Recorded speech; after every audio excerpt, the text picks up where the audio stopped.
siqale lolu hambo kunezinhlelo eziningi ezikhona sagcina sesibona ukuthi asikubuyisele eceleni kodwa ke kusasa ngoba sizobe sikhona la phakathi komuzi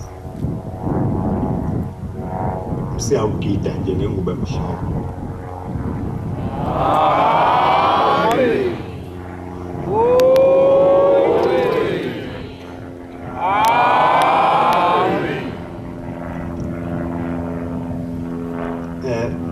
Ukuhlele ngabo hamba konke kwakubeke sombuluko ukuthi siyokwehla nawo ngoba lezi insuku esinazo azikho.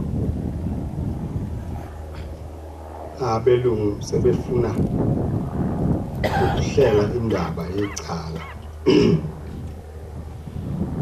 manje ke kuye kudinga ukuba umuntu abe seduzane.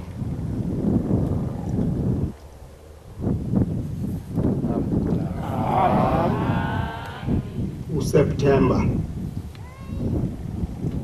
asizukuyisa ndawo ngenxa yokuthi icala lingena ngomhla ka3. Asazi ukuthi insuku zawugcina zibe ngakho ngoba izolo ekuseni kumele uyongishayela wathi basaya ejajini eliphethe amajaji aKwaZulu Natal uyocela ukuba insuku zibe ningi ngokwenele ukuthi udaba lukhulunywe luphelele.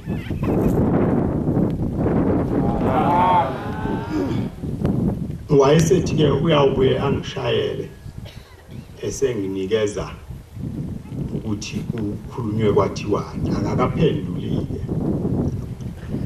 ngoba ubethe uma besuka kuleli eliphethe ijaji uyobe seyobonana naleli elithethe icala kukhulunywe ke ngalezo insuku. Angazi ke ukuthi ukukhuluma bakhulume kwaphela yini khona izolo noma basazobe bakuqedele yini bese kuma engishayela ke anginikeze impendulo. Ngodwa ke ningakhohliswa umuntu, akukho lutho abaluphethe labantu abezi nalutho. Nabo bayasho kulabo abasho kubona icala lizawubehlula. Engikucabangayo ke ukuthi ke bazawukwenza leli demon labo lokhu bebambezela. Ngiyabona ukuthi lokho bazokwenziswa ukuthi mhlambe banenhloso yokuphinda bakhuluma indaba yasenhlanakazi.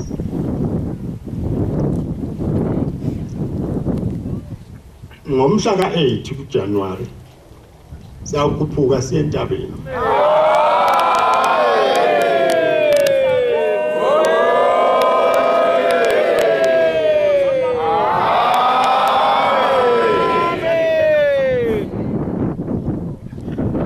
Noma icala liphelile noma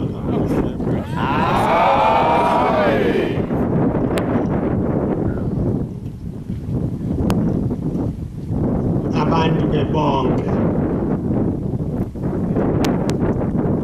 babo bani ukuthi uNkulunkulu asisize lento iphele manje ngoba vele ayikho banjwe nje nguSathane.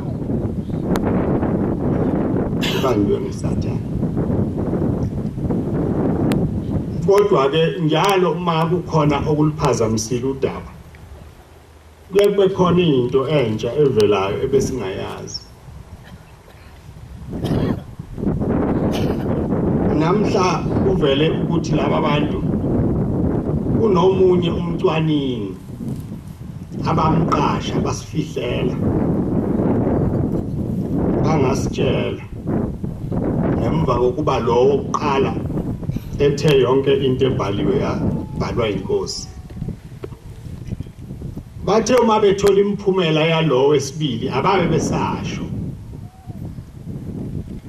bakufihla lokho.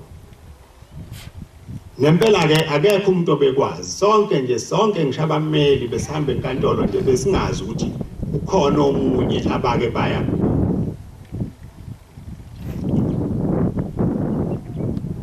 Bathe ngokulwa belwa nalo owayeqashwe yibo oqala osewufakazi wethu.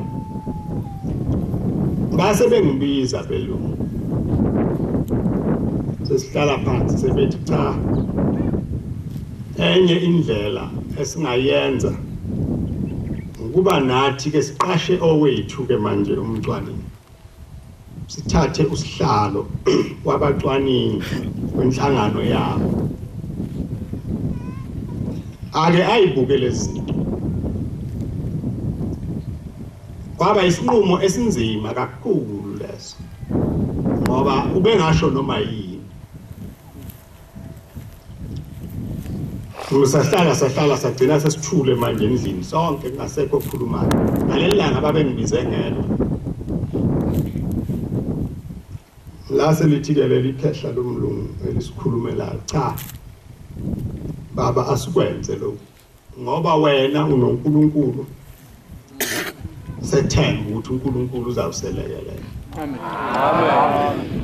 Wangishaya uvalo kakhulu ngoba angimazanga lo nkulunkulu uma eseyolingwa ezizweni ukuthi kuyawukwenzekani.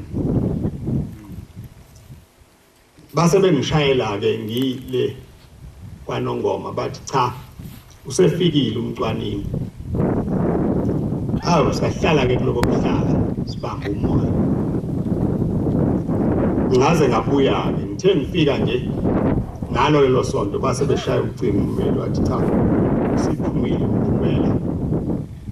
Umcwaningi lo ebesimqashile useyilethile. Wayesethi ke baba uNkulunkulu wakho. Amen. Ngoba lo mlungu uthe cha yonke lento yabhalwa inkosi uthi. Amen.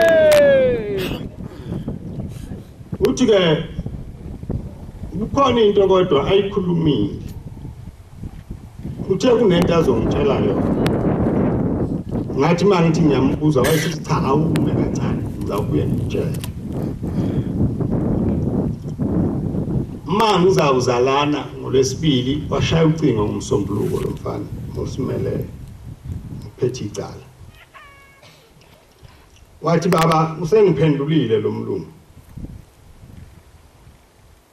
Uthi uma esebenza amacala amakhulu uyaye njalo athathe uphathini wakhe uza kwabo omunye amnike ukuthi akakabuke naye ngokwakhe ukuthi lokhu akutholile yena kuyikho yini. Uthi ke ngithema sengikwenzile lokho. Uthi wayesengibuza lo uzakwethu wathi hawu nawe wenza udaba lakwaShembe. Uthi ke ngase ngiyavuma. Wayesethi hawu nami sengike ngalenza lo daba. Awunikwa ubani na? Wayesesho igama lommeli walaba abangale le ntombazana abayixoshayo.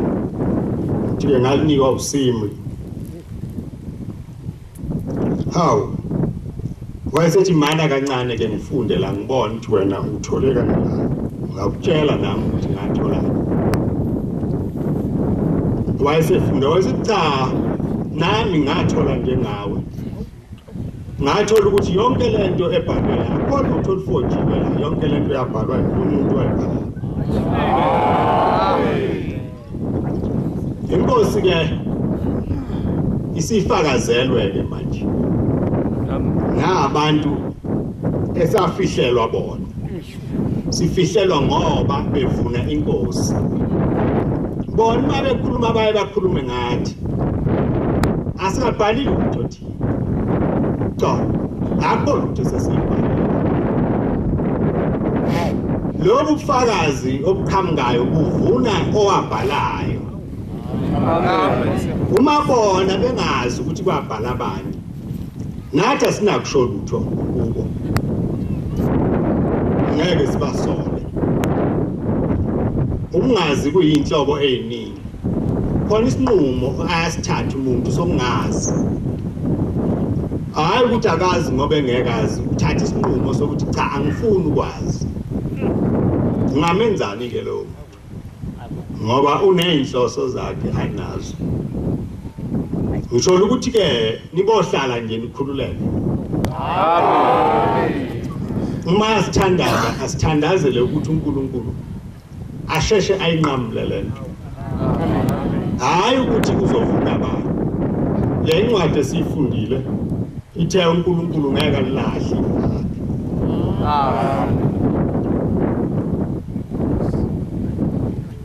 ngisho ukuthi ke ningathi noma nihleli la nabantu nje ikakhulukazi laba abala igoli abakude ngabe nisazi manje ukuthi kwenzekani hlale amaphaphu ephezulu nikhohliswa abantu asebaphuma umkhankaso okwakhe inkolo yamanga ayikho inkolo yamanga cha ayikho inkolo yamanga ngiyabonga inkosi ukusiza